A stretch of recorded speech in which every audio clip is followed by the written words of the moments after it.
Hello, dear friends. Welcome to Net Classes CS and Paper 1.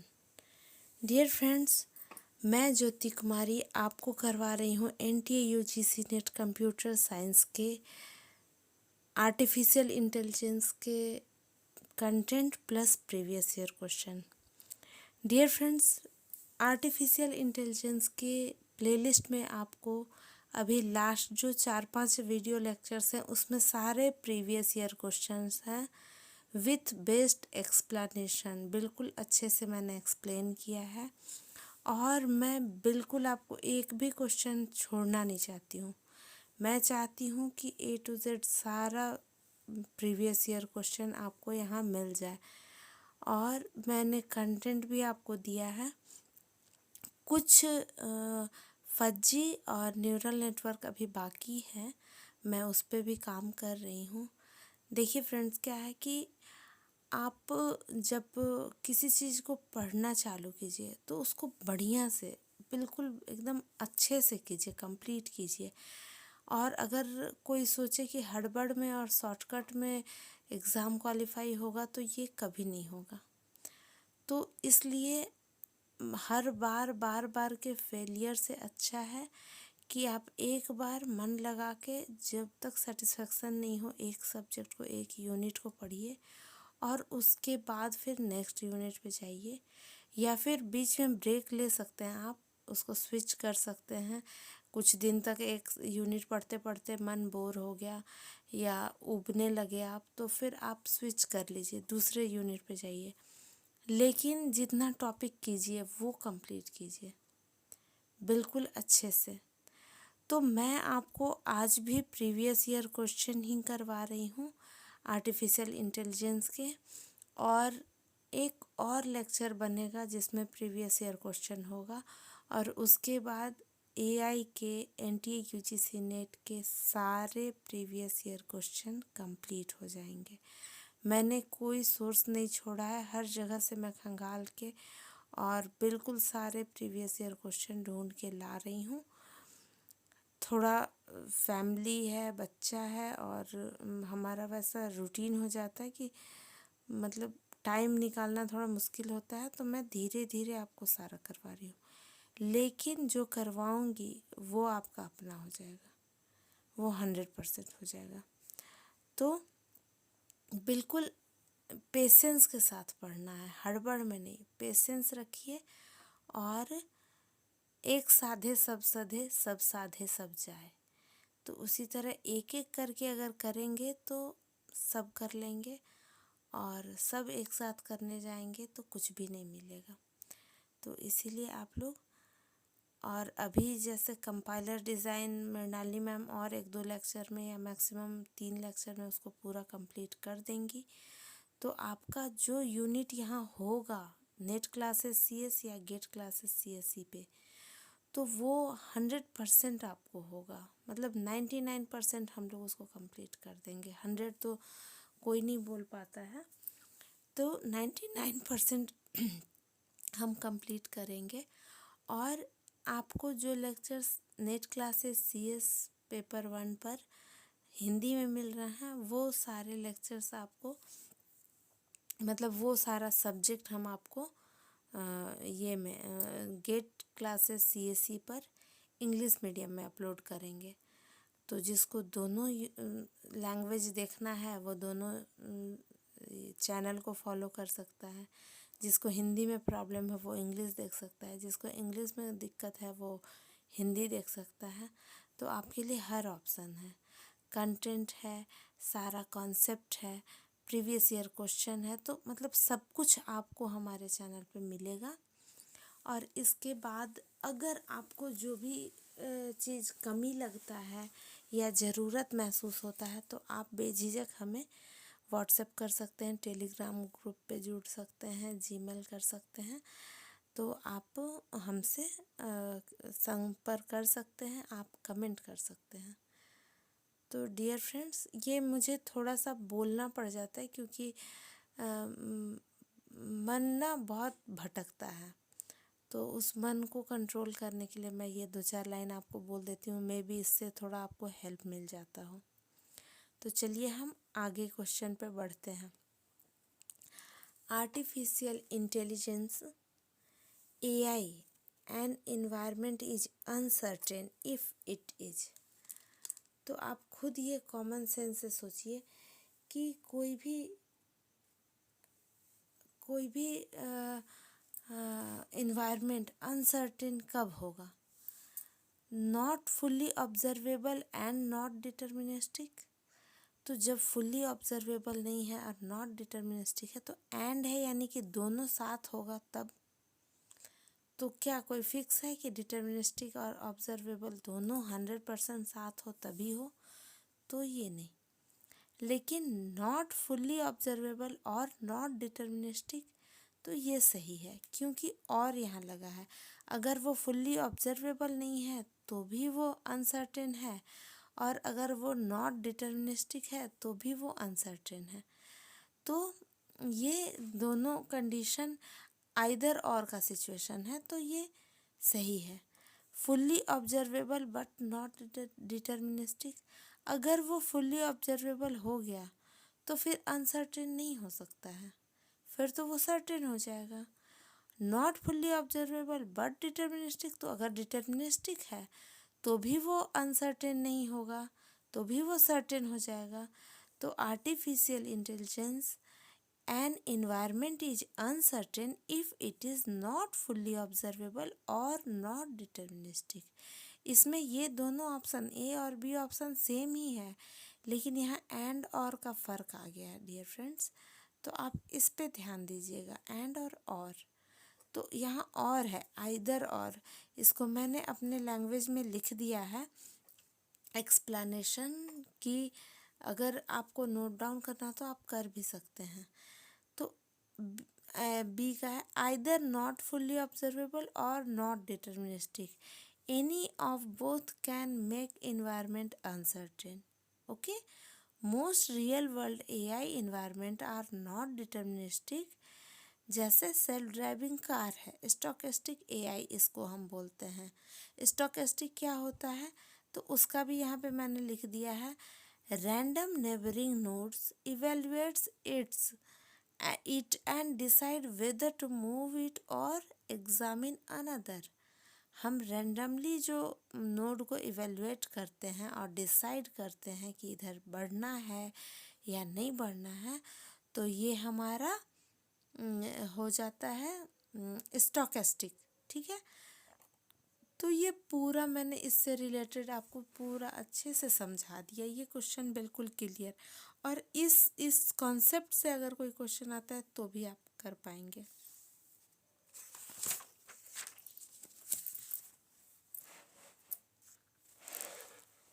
अगले question पे हम आ जाते हैं।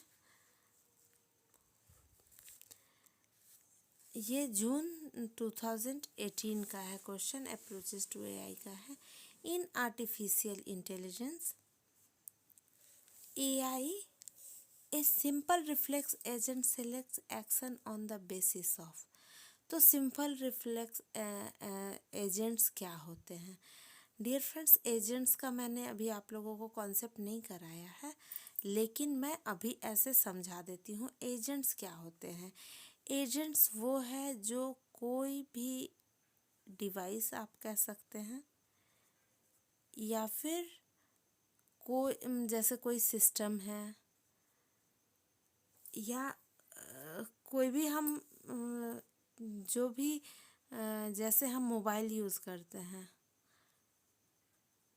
मोबाइल है, टैब है, आईफोन है, या फिर कैमरा नहीं, लेकिन जो कैमरा को कंट्रोल कर रहा है वो चीज़ अगर है, और रोबोट है, तो अगर कैमरा के साथ AI लगा है तो वो कैमरा भी हो जाएगा।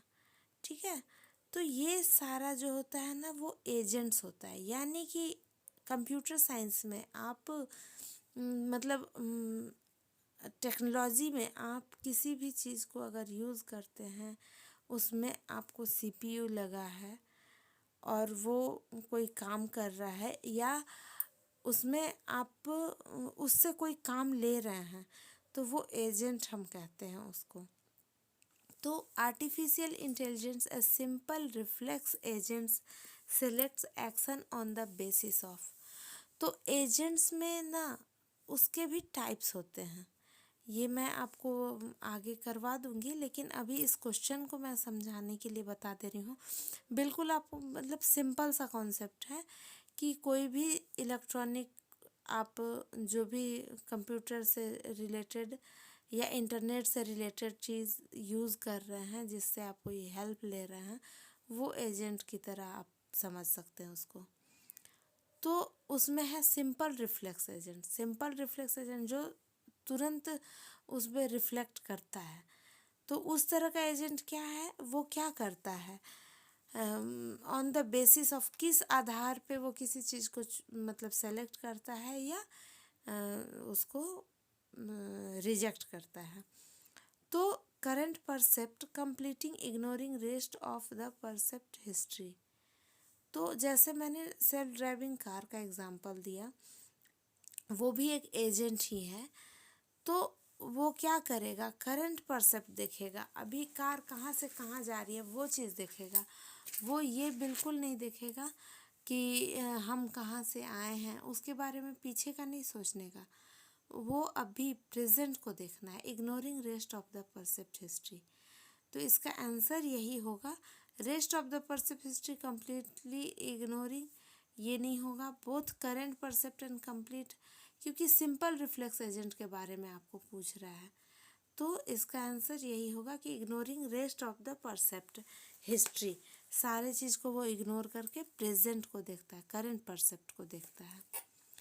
तो ये फिर अगला क्वेश्चन है, इन ह्यूरिस्टिक सर्च एल्गोरिथम, ये मैंने आपको करवाया था फर्स्ट लेक्चर में ही, जो PYQs का फर्स्ट लेक्चर स्टार्ट हुआ था उसे में। इसका बस यही है कि ह्यूरिस्टिक का वैल्यू मैक्स, ये आपको करा दिया है मैंने। आगे फिर हम लोग अगले क्वेश्चन पे जाते हैं। N agent can improve its performance bye. तो अब एजेंट का हम परफॉर्मेंस कैसे बढ़ा सकते हैं, जैसा मैंने आपको बताया कि एजेंट्स क्या होते हैं, रोबोट है और जो भी है जिससे हम कोई काम ले रहे हैं आर्टिफिशियल इंटेलिजेंस में। मान लीजिए जैसे वेदर फोरकास्टिंग कोई सिस्टम है, तो वो भी AI का मतलब एजेंट, उसमें भी एजेंट के तौर पे वो यूज़ हो रहा है, वो आपको सारा इन्फॉर्मेशन दे रहा है। तो इसके हम परफॉर्मेंस को कैसे बढ़ा सकते हैं, तो इसके परफॉर्मेंस को हम इम्प्रूव कर सकते हैं कैसे, लर्निंग से, रिस्पॉन्डिंग से, ऑब्जर्विंग से और परसीविंग से। तो हम इसको कैसे बढ़ा सकते हैं, लर्निंग से। जैसे आज मैं भी पढ़ा रही हूँ, आप कल को पढ़ाएंगे, अभी आप पढ़ रहे हैं, मे बी आप पढ़ाते भी हों, तो आप अपने परफॉर्मेंस को कैसे इम्प्रूव करते हैं, लर्निंग से। आप सीखते हैं तो किसी को सिखा पाते हैं, और मतलब लर्निंग तो हमेशा चलते ही रहता है जीवन में, और उसी से इम्प्रूवमेंट आता है। तो ये कॉमन सेंस की बात है कि अगर किसी एजेंट को हमको इम्प्रूव करना है तो उसमें हमको लर्निंग डालना पड़ेगा, हमको उसको लर्न कराना पड़ेगा। जैसे कोई ये है, जैसे बोट है, तो वो अभी ट्रेंडिंग है, तो उसको हम लर्न कराते, उसको हम सिखाते हैं। मतलब किसी भी रोबोट को भी हम बता रहे हैं, उसमें अगर कोई फीचर हम डाल रहे हैं तो उसकी वो लर्निंग हो रही है, उसको वो सारा चीज़ उसमें फीड किया जा रहा है, और उससे उसके परफॉर्मेंस में बहुत इम्प्रूवमेंट आता है, क्योंकि वो बहुत सारे चीज़ें जो नहीं पहले करता था वो करने लग जाता है। तो an agent can improve its performance by learning. ठीक है, अब अगला क्वेश्चन देख लेते हैं। Self organizing maps are a type of statistical tool for more data analysis, type of artificial SOM, a type of particle SOM algorithm, none of this. ठीक है, तो सेल्फ ऑर्गेनाइजिंग मैप क्या होता है, पार्टिकल सॉम एल्गोरिथम। ठीक है, अगला question है, होपफिल्ड नेटवर्क आर टाइप ऑफ, ये क्या होता है, ये आर्टिफिशियल न्यूरल नेटवर्क होता है, होपफिल्ड नेटवर्क। ठीक है, अगले क्वेश्चन पे हम आते हैं। एब्सर्ड एम्बिगियस एग्जाम कंजक्चर, ये सारा इसका यहाँ सीधे डिफिनेशन दिया हुआ है और इसको करेक्ट ही मैच किया हुआ है। ये 2017 का जनवरी का क्वेश्चन है। तो एब्सर्ड क्या होता है, clearly impossible being contrary to some evident truth, ये कॉन्ट्ररी होता है, clearly impossible being contrary to some evident, ये पॉसिबल ही नहीं है क्योंकि ये कॉन्ट्ररी है। Ambiguous, capable of more than one interpretation और मीनिंग, एम्बिगुअस जैसे आप पार्सर में पढ़ते हैं, अभी मृणालिनी मैम ने पढ़ाया, तो कंपाइलर डिज़ाइन में हम किसी भी ये का अगर हम 2 से ज़्यादा ट्री बना सकते हैं तो उसको हम एम्बिगुअस कहते हैं। तो उस तरह से मतलब कि वो उसके अदर भी ऑप्शन हैं उसके ये को बनाने का। फिर axiom, an assertion that is accepted and used without a proof, axiom यही होता है assertion जिसको हम बिना किसी प्रूफ के एक्सेप्ट कर लिए। Conjecture, an opinion preferably based on some experience और विजडम, हम ओपिनियन है जिसको कि हम सम एक्सपीरियंस और विजडम के बेस पे हम उसको एक्सेप्ट करते हैं या प्रेफर करते हैं। तो देखिए जैसे कि हमारा क्या होता है कभी कि किसी से हमने सुन लिया और मान लीजिए कि आपके फादर हैं, आपकी माँ है या आपके टीचर हैं, तो अगर उनसे आपने किसी बात कोई नई जानकारी सुनी तो आप उसको ये नहीं पूछेंगे कि आप प्रूफ दीजिए, वो इंसान ही खुद में इतना मतलब वो अपने आप में एक प्रमाण के रूप में है, तो आप उनसे प्रूफ नहीं मांगेंगे। तो ये होता है an assertion that is accepted and used without a proof, उसको हम बिना प्रूफ मांगे ही उसको हम एक्सेप्ट कर लेंगे क्योंकि हम उसको पहले ही एज्यूम कर लेंगे कि नहीं इन्होंने बोला है तो ये सही ही है। तो इस तरह से होता है। अब ये देखिए एक क्वेश्चन आया था 2017 ही जनवरी में, इसका क्या था, इसमें भी affiliate marketing, viral marketing, group purchasing, bartering online, तो ये सब भी देखिए क्वेश्चन ना बिल्कुल कॉमन सेंस वाला है। अब एफिलिएट मार्केटिंग इसका भी सही सही सीधा मैच लगा था, इसलिए मैंने इसमें कुछ और एक्स्ट्रा नहीं ऐड किया, बस आपको ये क्वेश्चन मैं सामने ला दी हूँ। ये ऐसे कॉन्सेप्ट का भी क्वेश्चन आता है, ये 17 का है तो इम्पोर्टेंट ही है। वेंडर्स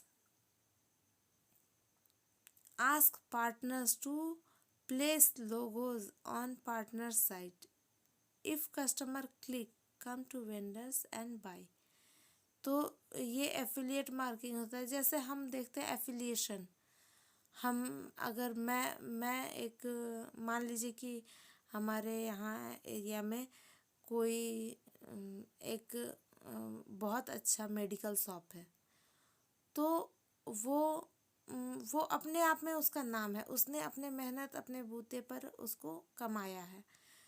तो एफिलिएट मार्केटिंग जब होगा तो कोई बड़ा ब्रांड चाहेगा ही इस एरिया में अगर मार्केटिंग करना, तो वो क्या देगा, अपना एफिलिएशन उसको दे देगा।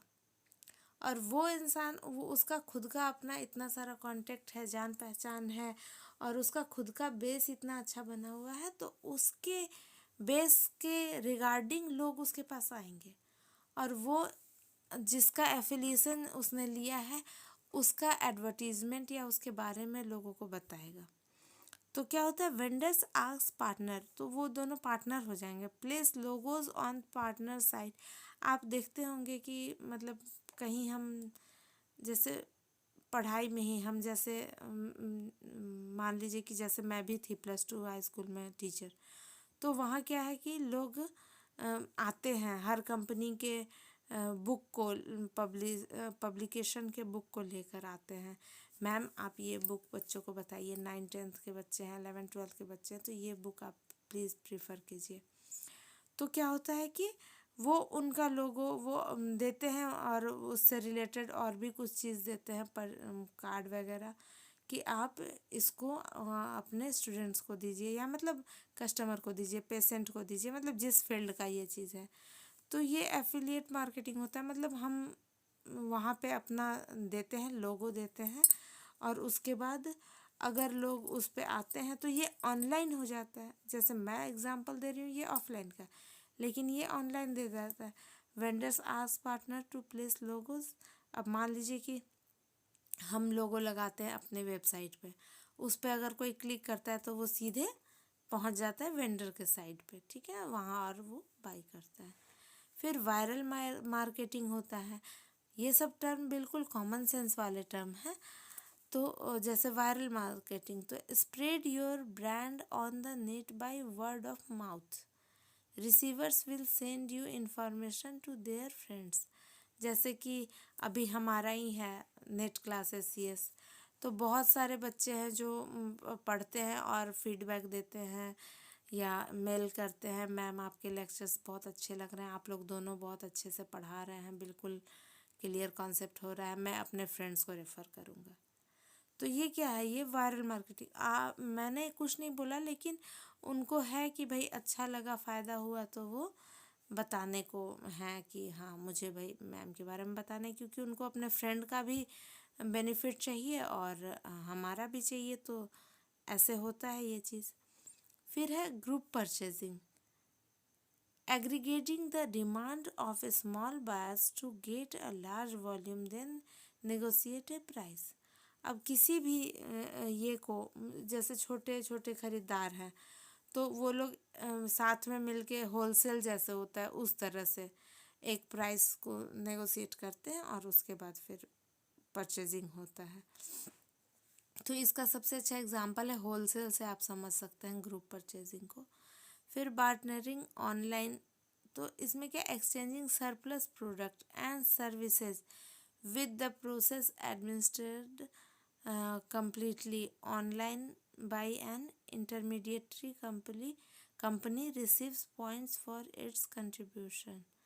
तो इसको क्या, सरप्लस अमाउंट में प्रोडक्ट ले लिया है और उसके बाद फिर उसको परचेज कर सेल कर रहा है, तो उसको उससे बेनिफिट हो रहा है, पॉइंट्स मिलते हैं। अब देखिए हम लोग का ये है UGC ने 2015 दिसंबर के क्वेश्चन। अब ये क्वेश्चन, इस तरह के क्वेश्चन में बच्चे बहुत कंफ्यूज होते हैं और एकदम मतलब मोस्टली उनको गलती हो जाती है, तो थोड़ा प्रैक्टिस करने से फिर गलती नहीं होगी। Let PMN be the statement M divides N। इस स्टेटमेंट का मतलब है कि M divide N where the universe of discourse for both the variable is the set of positive integers. Determine the truth values of the following proposition. तो इसके कहने का क्या मतलब है, where the universe of discourse for both the variable is, जिस ये में रिगार्डिंग वो बात कर रहा है वो क्या है, both the variable is set of positive integers. इसको ध्यान में रखिएगा। तो क्या है, M डिवाइड्स N, तो M भी और N भी, M and N both are positive integers, मतलब उसके अंदर आते हैं। Determine the truth value of the following propositions. तो there exist M for all N PMN का यहाँ फॉर्म दिया है तो वो बता दिया, ठीक है। अब B क्या है, for all N P1 and N, तो M की वैल्यू 1 हो गई और N। और C क्या है, for all M for all N PMN। तो इसका क्वेश्चन का क्या हो सकता है आंसर। तो इसमें देखिए, आप इसको एक्सप्लेन करके मैंने यहाँ लिख दिया है। तो सबसे पहले क्या है, यहाँ there exist M for all N, तो पॉजिटिव इंटीजर्स है और M डिवाइड N है, तो M डिवाइड करता है N को, ठीक है। तो there exist M for all N, तो m डिवाइड करता है n को, यानी कि there exist m, there exist at least one m, कोई ना कोई एक ऐसा m है जो n को, हर n के लिए बना है। मीन्स कि जो भी पॉजिटिव इंटीजर है उसको डिवाइड कोई ना कोई एक पॉजिटिव इंटीजर करता ही है, यानी कि कोई ना कोई देयर एग्जिस्ट, कोई m एग्जिस्ट करता है n के लिए, सारे n के लिए कोई ना कोई m एग्जिस्ट करता है। ठीक है, तो ये हो गया। अब उसके बाद हम देख ले रहे हैं कि फॉर ऑल n p1n, तो फॉर ऑल n सारे n के लिए, मतलब जो डिविजिबल है, डिविडेंड मतलब जिसको हमको डिवाइड करना है, फॉर ऑल n p1n, यानी कि m मतलब वन एक ऐसा नंबर है जो हर पॉजिटिव इंटीजर को डिवाइड करेगा, क्योंकि m की जगह पे 1 आ गया है। तो 1 जो है वो हर पॉजिटिव इंटीजर जो n है उसको डिवाइड करेगा।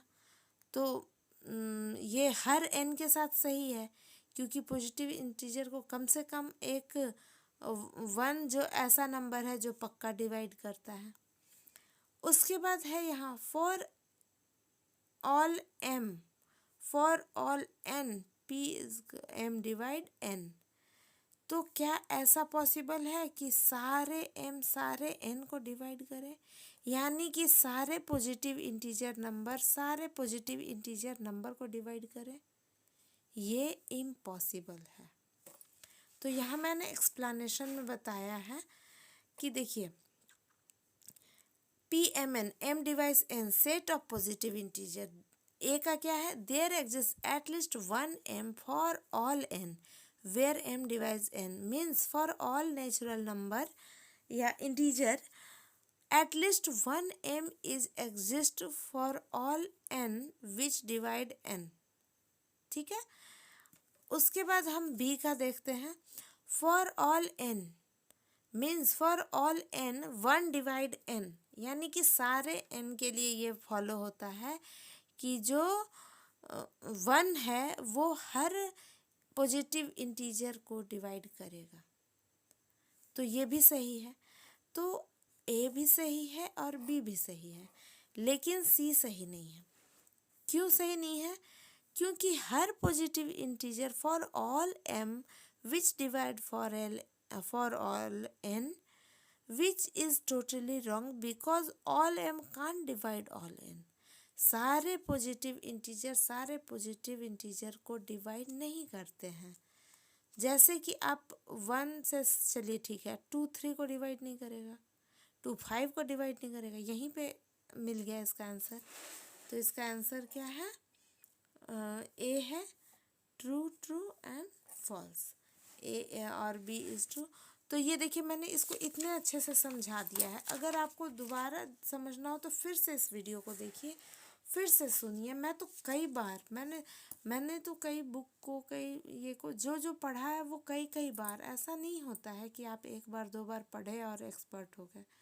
आपको समय लगाना ही पड़ता है, तभी जाके आपको रिजल्ट आएगा कोई भी आउटपुट आने के लिए। अब देखिए which of the following is true for semi dynamic environment. अब सेमी डायनेमिक इन्वायरमेंट, जैसे एजेंट मैंने बताया, एजेंट किस इन्वायरमेंट में होता है? तो the environment itself does not change with the passage of time but the agent performance score does. तो क्या है, अगर कोई एजेंट है, मान लीजिए कि एक रोबोट है, उसको हमने कोई टास्क दिया कि कोई सामान उठा के यहाँ से यहाँ रख दो, या मैंने उसको एक टास्क दिया कि वो टीवी ऑन कर दे, तो the environment itself does not change with the passage of time. अगर कुछ हम नहीं करते हैं तो वो टीवी भी नहीं ऑन होगा, वो रिमोट भी पड़ा रहेगा, वो सामान भी, मान लीजिए ये पेन है, तो ये पेन मैं यहाँ से यहाँ करना चाहती हूँ लेकिन ये नहीं होगा। क्यों? क्योंकि ये इन्वायरमेंट अपने आप नहीं चेंज होता है, but the agent performance score does. यानी कि लेकिन अगर एजेंट, मान लीजिए मेरा हाथ है तो ये एजेंट है, तो ये इसने इसको यहाँ उठा दिया, इसने इसको ऐसे तोड़ दिया, इसको ऑन कर दिया, इसको लगा दिया, इसको खोल दिया, ठीक है। तो क्या है, the environment itself does not change with the passage of time but the agent performance score does. तो आपको समझ में आ गया सेमी डायनेमिक क्या है। और डायनेमिक में क्या होगा कि दोनों चेंज होगा, इन्वायरमेंट भी चेंज होगा और एजेंट का परफॉर्मेंस भी चेंज होगा। जैसे कि कार चल रहा है तो वो इन्वायरमेंट भी बदलता जा रहा है और इसका एजेंट का परफॉर्मेंस भी हो रहा है, तो वो फुल्ली डायनेमिक हो गया। और सेमी डायनेमिक में क्या है, इन्वायरमेंट कांस्टेंट है और एजेंट के परफॉर्मेंस का उस पर असर पड़ रहा है। बाकी भी मैं बता देती हूँ। The environment change while agent is deliberating, even if the environment change with the passage of time while deliberating the performance score does not change. तो ऐसा नहीं होता है, परफॉर्मेंस का भी चेंज होगा और environment and performance score both change simultaneously. तो ये फुल्ली डायनेमिक का हो गया, ठीक है। तो ये डायनेमिक और सेमी डायनेमिक, फुल्ली डायनेमिक, तो ये मतलब